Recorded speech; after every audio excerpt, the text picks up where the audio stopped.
Part 4 of the Core Commander video series covers the command phase in more detail. All elements need to be in command control in order to function normally. Command control is determined during the command control subphase of the phasing command phase.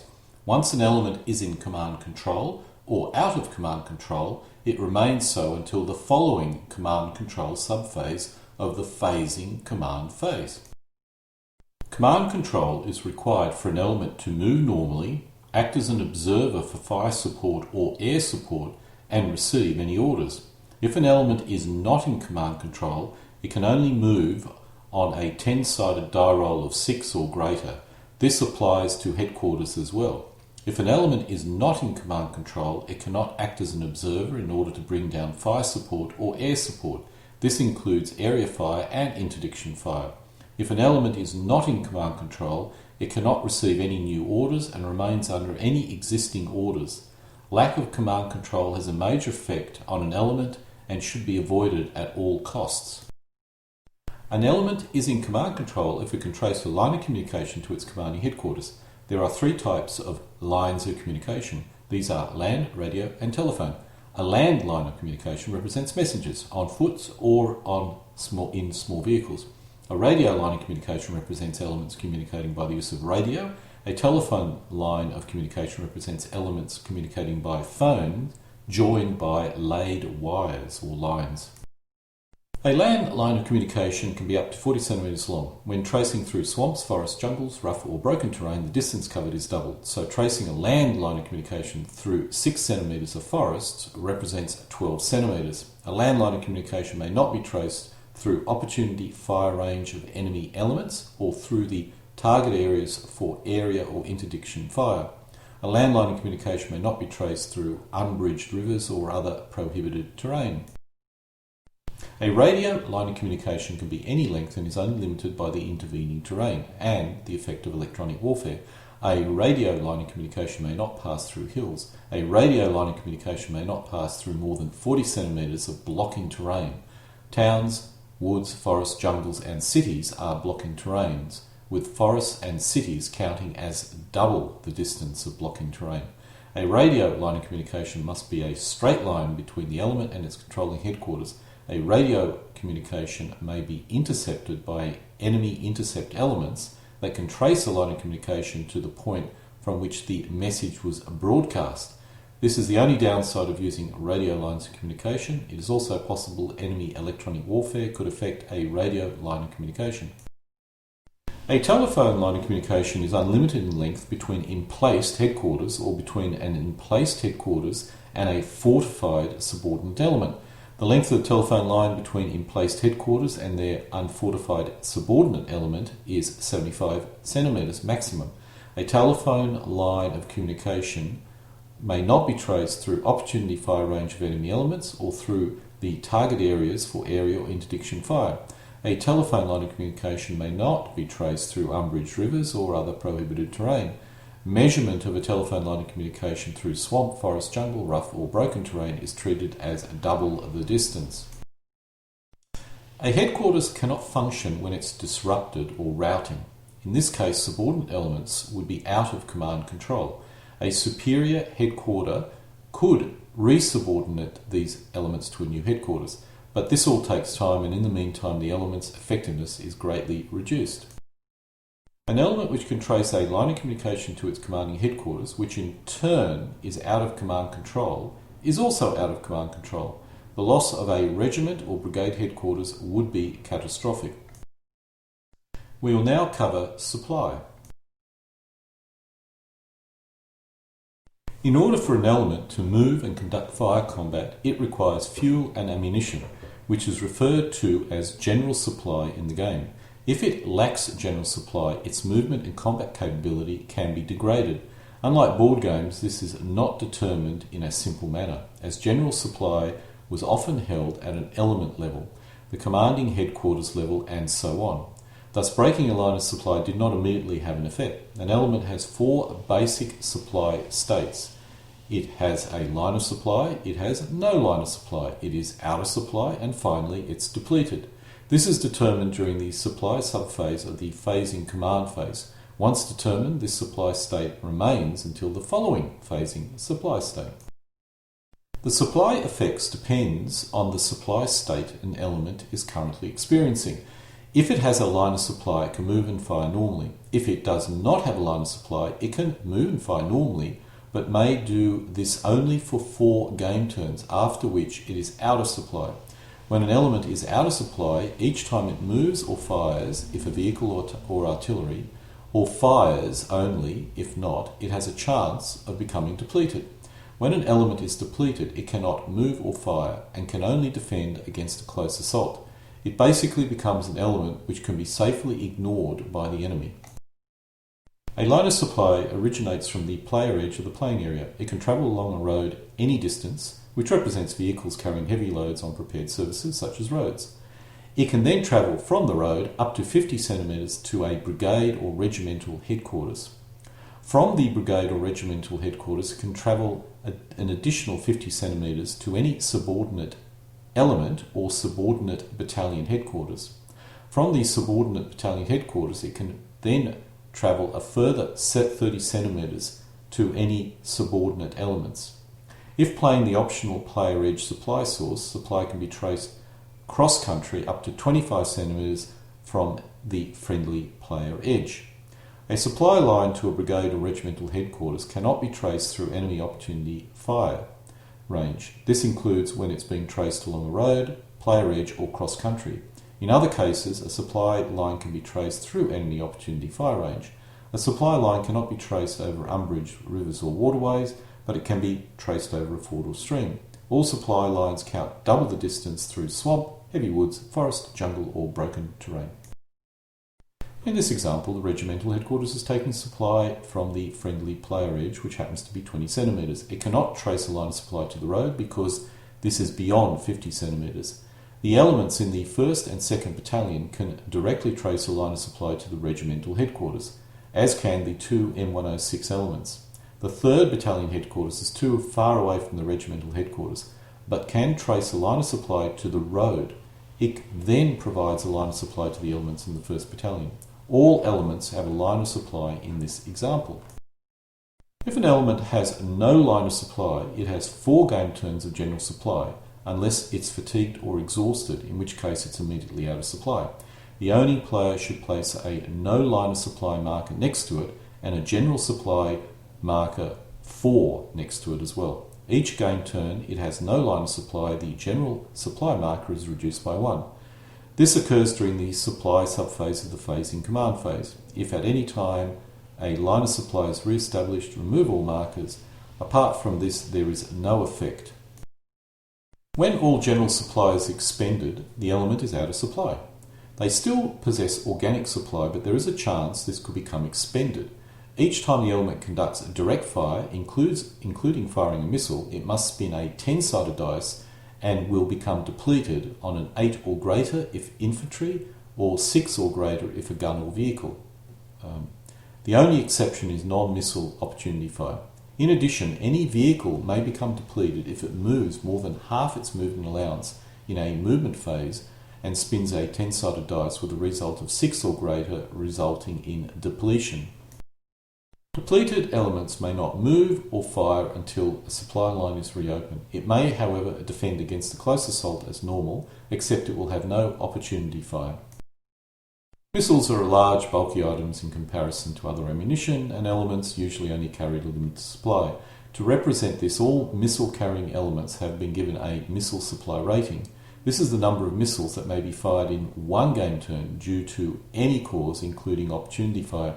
Both anti-tank guided weapons and anti-aircraft guided weapons are affected by this, and some thought must be given to their expenditure in a move, especially anti-aircraft guided weapons. Artillery can only conduct indirect fire when they have general supply. This means when they lose a line of supply, they can only conduct indirect fire for the following 4 game turns. Once they are out of supply, they can only conduct direct fire, including opportunity fire as per standard elements. They may not conduct indirect fire. All the general supply rules above apply to artillery, and while they remain in general supply, they receive 1 general supply point per turn. This is enough to cover all normal high explosive and smoke fire for that turn. however many times it is called upon to fire in a game. Artillery can conduct intensive fire, which expends an additional supply point per -1 modifier. An artillery element can expend up to 3 additional supply points for a total of 4 supply points to achieve a -3 modifier in a single game turn. This only applies to indirect fire and requires the artillery element to have the required supply points available. In most games, an artillery element will start the game with 4 supply points. Gaining 1 per game turn, it has a line of supply. It can thus expend all 4 in one game turn, and if it did not fire for the following 4 game turns, it could have 4 general supply points at the end of the phasing supply subphase.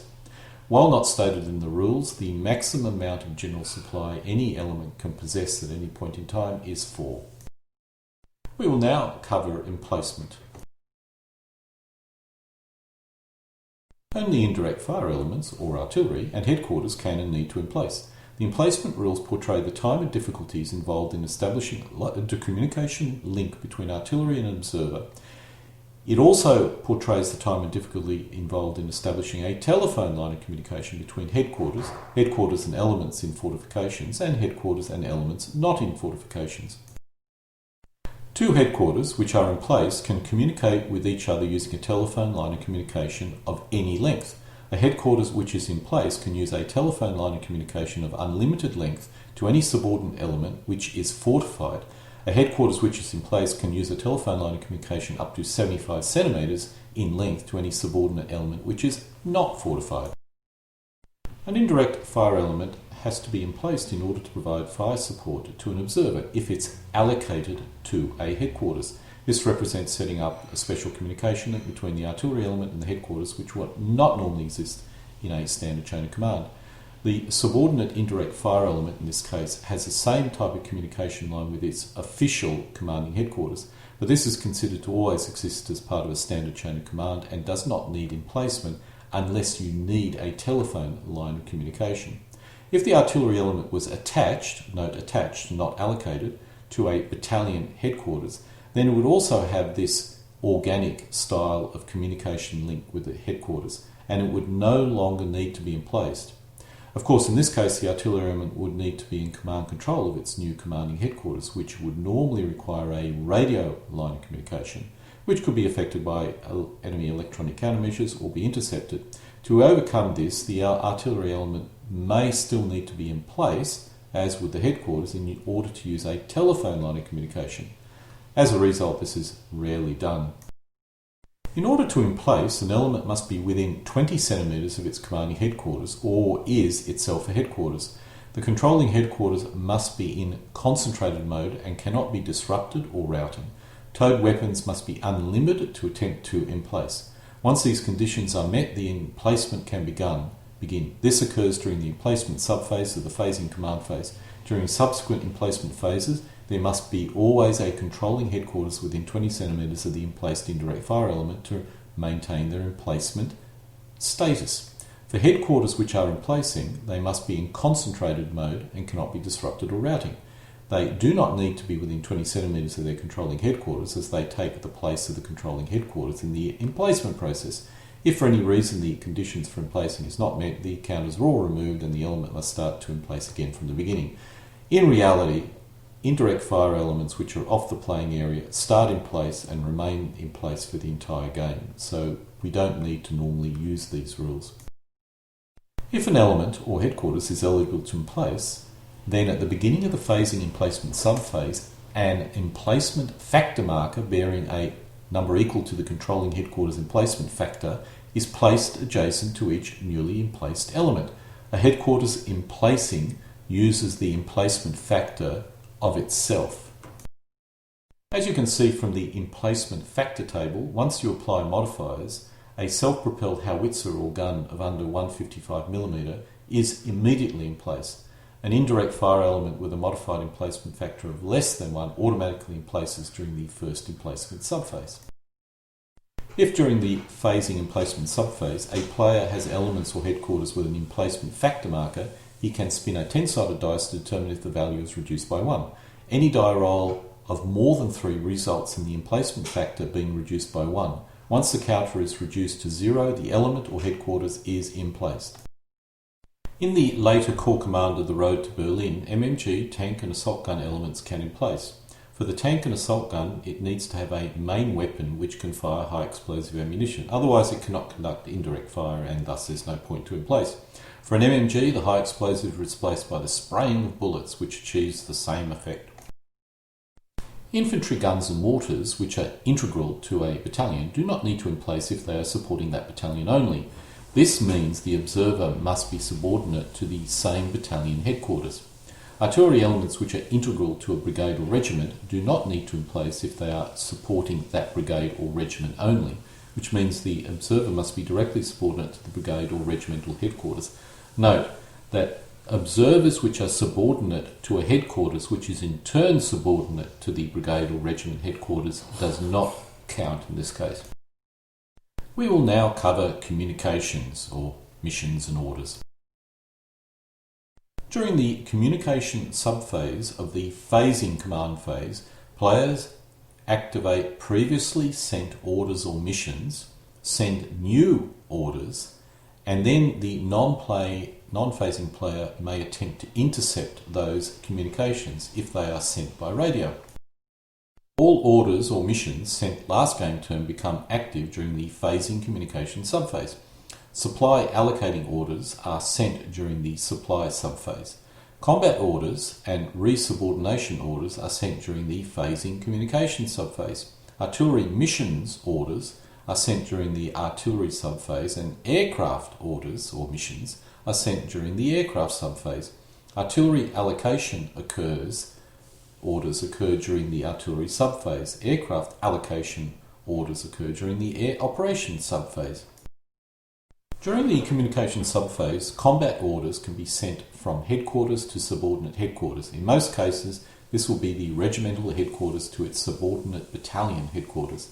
The combat orders are attack, defend, manoeuvre and retreat. There are minimal rules concerning these orders, but an attack order should include an objective to attack, a defend order should contain an objective to defend, a retreat order an objective to retreat to.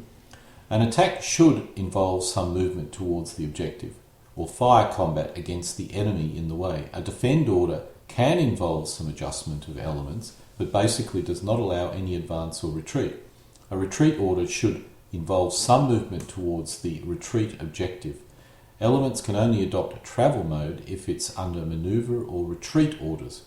Elements can only adopt disperse mode if under defend orders. Apart from these simple requirements, players should use common sense. It takes one game turn for a combat order to be communicated to a subordinate. If the order needs to apply to a headquarters further down the command chain, this must be communicated separately, which takes an additional game turn. If players have a divisional headquarters, this situation could occur. It should also be noted that if a regiment is under attack orders, more than half of its subordinate headquarters must be under attack orders. Players must ensure this occurs when possible. There is one automatic order change. Any headquarters under a manoeuvre order automatically changes to defend order when enemy elements are sighted or it comes under direct fire attack. During the administrative order communication step, a headquarters can detach elements or headquarters from their commanding headquarters and attach them to a new headquarters. A headquarters can only do this for subordinate elements. If a player wanted to attach an artillery element, reporting to the artillery regimental headquarters, to a battalion headquarters, this can only be done by the divisional headquarters. Of course, this could be done before a game begins, but as indicated before, this does cause some issues with keeping the artillery element in command control. Look, in general cases, there is almost no allocation during the game. You basically assign everything at the beginning and that's the way it stays for the entire game.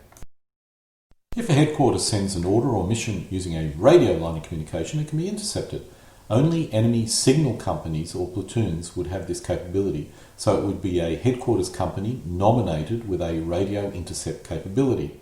If the intercept mission element can trace a line of communication to the headquarters sending the communication, it spins a 10-sided dice. If it spins a 1 or 2, the order or mission is intercepted and the opposing player can view it.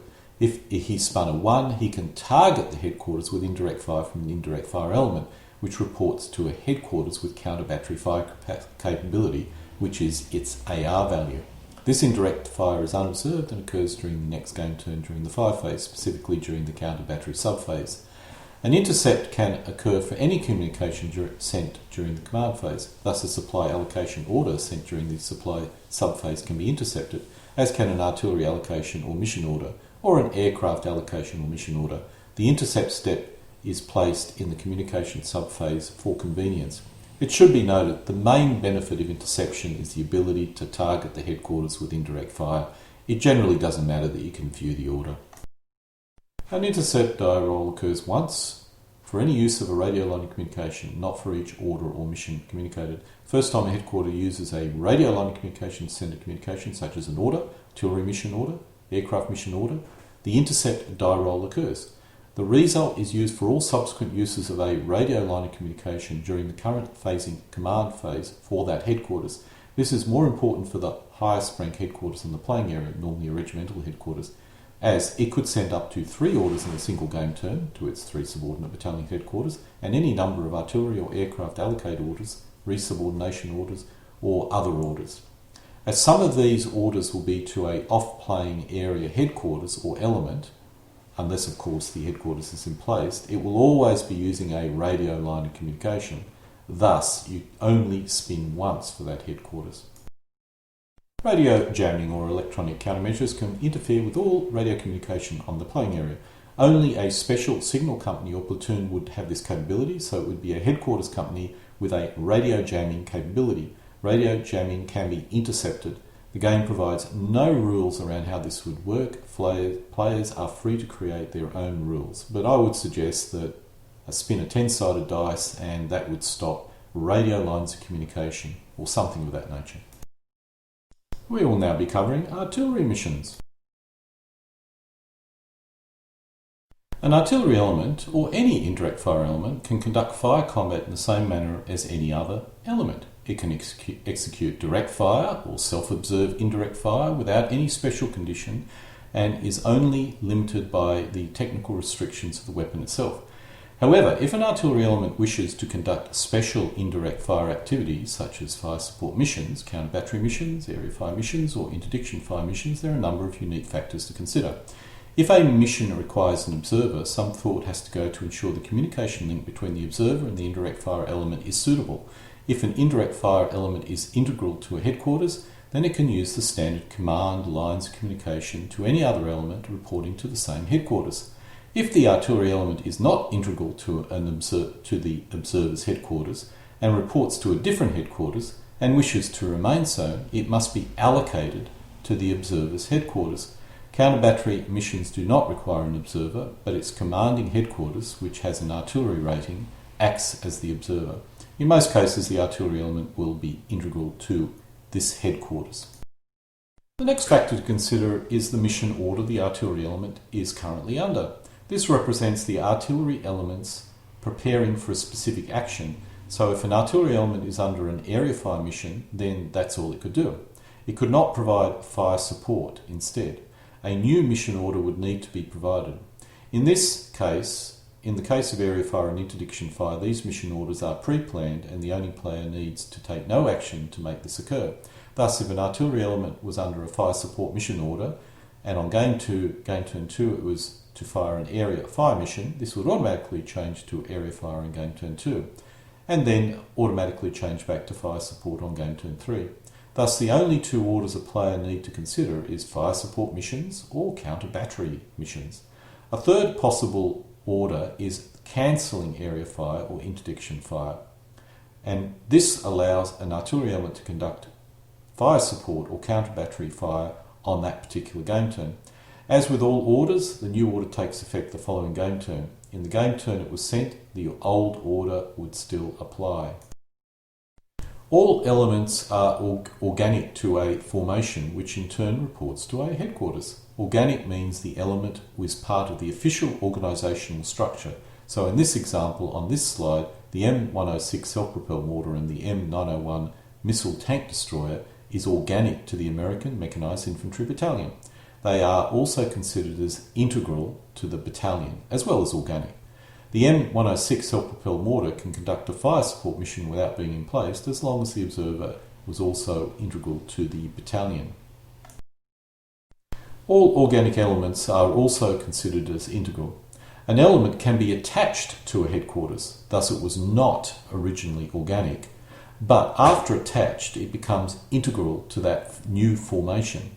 In this example, an M109 has been attached to the American Mechanized Infantry Battalion. As with the M106, the M109 can conduct fire support for any observer which is also reporting to the same headquarters. Of course, the M109 needs to be in command control of its battalion headquarters in order to do so. But in this case, the element may have been attached to provide short-range support against fortified enemy troops and will be within a landline communication range of its headquarters. Players can attach elements to headquarters before a game begins, but this has to be recorded. As I indicated before, normally all attachments occur before a game and remain so for the entire game.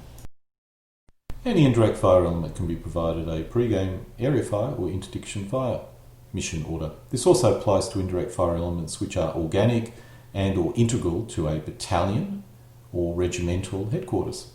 Unless cancelled, this means it cannot provide fire support on that game to its parent formation. Counter battery is different, as the indirect fire element must report to a headquarters with an artillery rating or anti-radar rating. In theory, an indirect fire element could be allocated to an artillery headquarters with an artillery rating, but this would require a divisional headquarters to do so and would be unusual. You can do this before the game begins nonetheless, which is when it would occur. Any headquarters can attach and detach elements which are in its chain of command. This is called resubordination. If an element is not in the chain of command of a headquarters, it cannot do this. So in this slide, the non-artillery regiment or artillery regiment could not attach the M109 to the battalion headquarters. Only the divisional headquarters can do this. In order to conduct counter-battery fire, a player has to have a headquarters with an artillery rating value, which is normally the artillery regimental headquarters. AR value incidentally represents either radar equipment, which can identify where fire is coming from, or sounding information, which can identify where artillery fire is coming from. It's designed to locate artillery firing at you, which is not seen normally. In a typical attacking game, a player may have up to 2 artillery elements, which is probably too low to justify an artillery regimental headquarters with an AR capability. With so few artillery elements, the attacker will probably need all of them for fire support missions.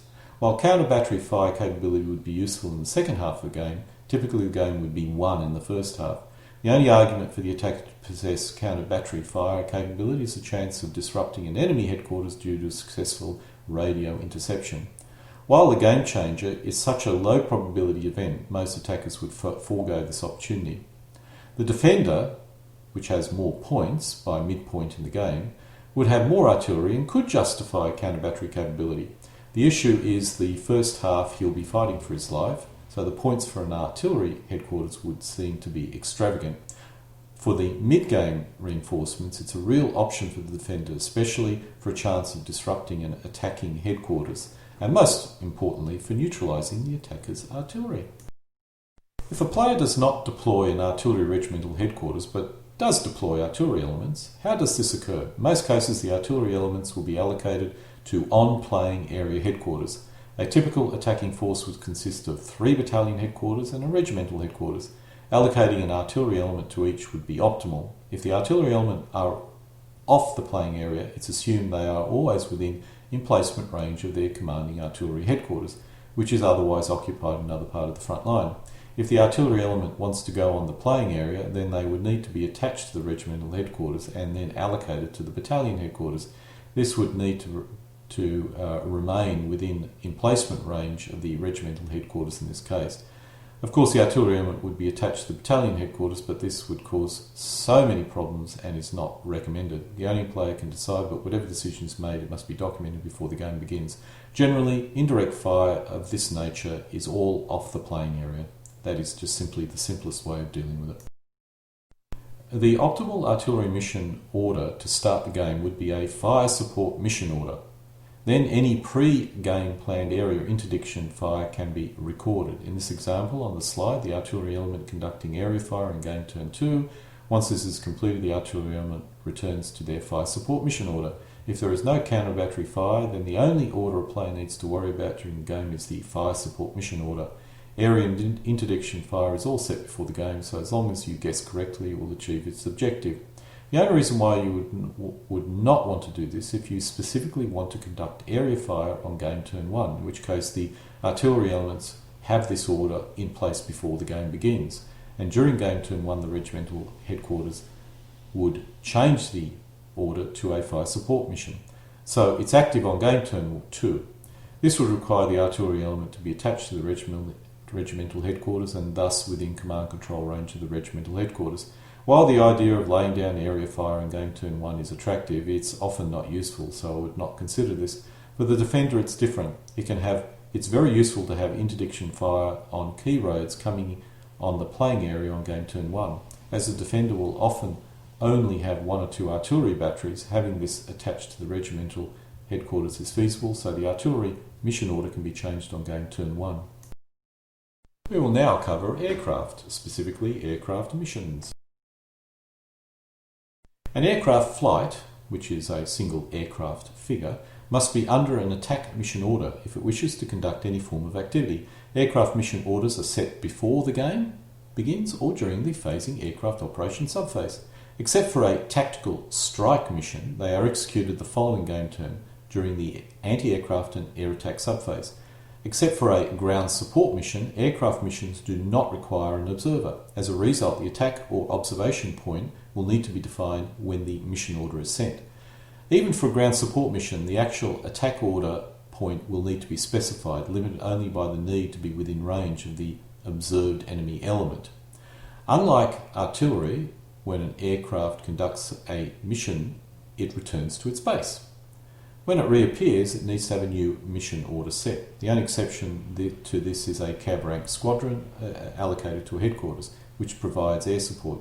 This continues until ordered otherwise. Players can use their aircraft in one of two ways, by flights or cab rank. By flights, the aircraft are organised into flights. The flights can be used in any order or number required, but after their use they are unavailable for a number of game turns equal to their maximum sortie rate. If a player is using a cab rank, the aircraft are divided by their minimum sortie rate to give you the number of aircraft available each game turn.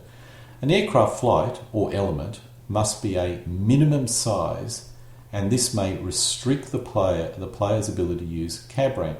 When using cab rank, players can also use aircraft in the same manner as artillery by allocating a squadron to a headquarters, allowing that headquarters to request air support missions in the same manner as fire support mission. This will be covered in more detail later in the video. During the air operation subphase, players place available aircraft or helicopters on the friendly player edge. This is to indicate they are ready to accept an aircraft mission order and be deployed on the playing area during the next game turn. If there are any aircraft or helicopters on the playing area, they are removed and returned to their base. Helicopters based on the playing area are returned to their on-playing area base. In addition to aircraft, any radar-equipped anti-aircraft elements must indicate if the radar is on and off. If on, they can be subject to anti-radar missile fire, but if off, their effectiveness is reduced. Once this has occurred, players can issue aircraft mission orders. This comes from the highest ranking on-player area headquarters. Aircraft missions which have been pre-planned are automatically considered to have the indicated aircraft mission order, so no additional action by the player is required in this case. Strategic or tactical strike missions can be set before the game begins, in which case a player must state the aircraft, weapon loads, game turn of arrival, and the attack point. A tactical strike mission issued during the game must be against an observed enemy element. Note, this location is the attack point, and note the delay before the mission is conducted. Placing the aircraft on the game turn record chart corresponding to the game turn it's to arrive. A tactical strike mission can be issued during the sortie delay period, so the aircraft can be back in the air as soon as possible. If the attack point is very specific, use this when conducting the mission. If the attack point is not specific, place the attack point in any position compliant with the existing instructions and spin two six-sided dice to determine if the attack point moves. Ground support missions, in theory, can be set before the game begins, in which case a player must state the aircraft, game turn of arrival, and the attack point. However, to avoid issues with sortie rates, this is only allowed if the mission occurs on game turn 1. The attack point must be within range of an observed enemy element. If there are no attackers on the playing area, then assume the attackers are on the player edge. In most cases, there will be no observed enemy elements, and this type of pre-planned mission would be impossible. When communicating a ground support mission order during the game, the attack point must be within range of an observed enemy element. Ground support mission orders are set during the phasing aircraft allocation subphase, and they are executed the following game turn during the anti-aircraft and air attack subphase. Tactical reconnaissance and observation missions, in theory, can be set before the game begins, in which case a player must state the aircraft, game turn of arrival, and the observation point or observation path. However, to avoid issues with sortie rates, this is only allowed if the mission occurs on game turn 1. A tactical reconnaissance and observation mission issued during the game can have the observation point or observation path set anywhere on the playing area.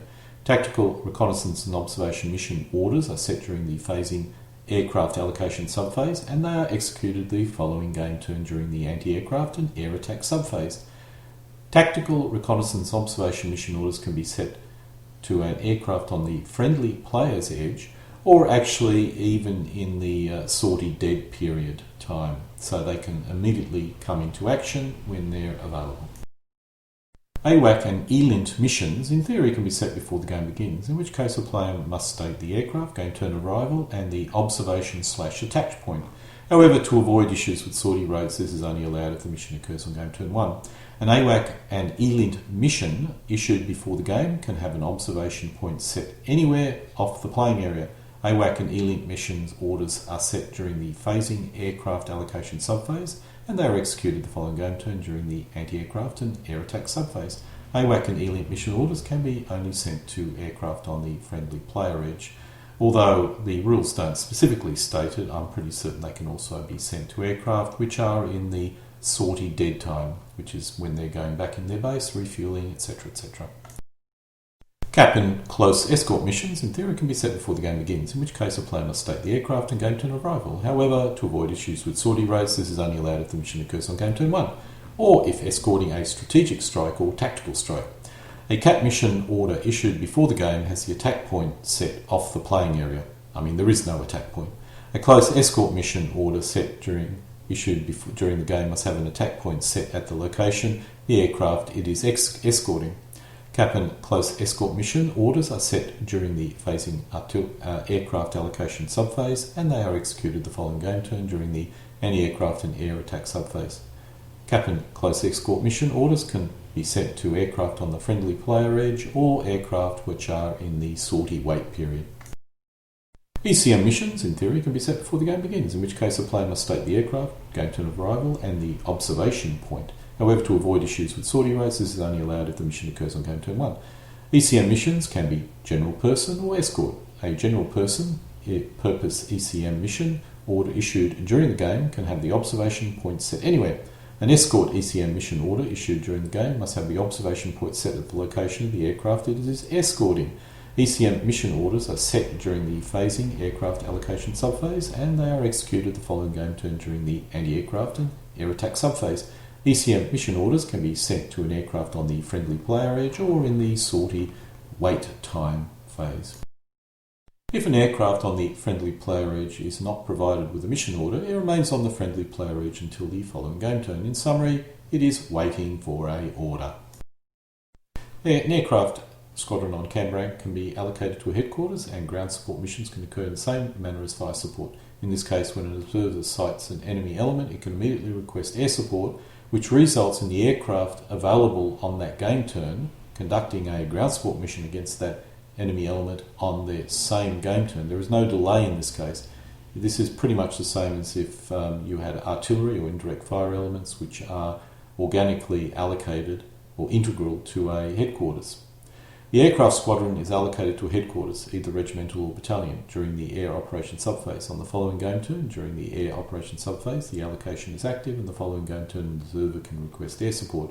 An aircraft squadron can be allocated to headquarters before the game begins. If you allocate it to a regimental headquarters, then if the battalion decides to observe, you do get a delay. but if the regiment observes the target, there is no delay. So it's pretty much the same as an integral indirect fire element, and does give you extremely greater responsiveness in terms of cap. The only problem with cap is that while you get a steady stream of aircraft each game turn, it is a steady stream. The enemy, if it's using flights, can always overwhelm you, so it should be used very carefully. Cap-ranked aircraft, which are available for use but not used in the game turn, are effectively wasted. The only benefit is that they would have suffered no casualties. It should be noted that cab rank uses the minimum sortie rate rather than the maximum, so the wastage is not as great as you may otherwise think. Nonetheless, if you're using cab rank, you can be overwhelmed by the enemy if they use flights, and I generally always use flights. This ends part 4 of my Corps Commander training series. Players should now continue with the next video in the series. Denken Sie daran, immer für Heil Heimatland zu kämpfen.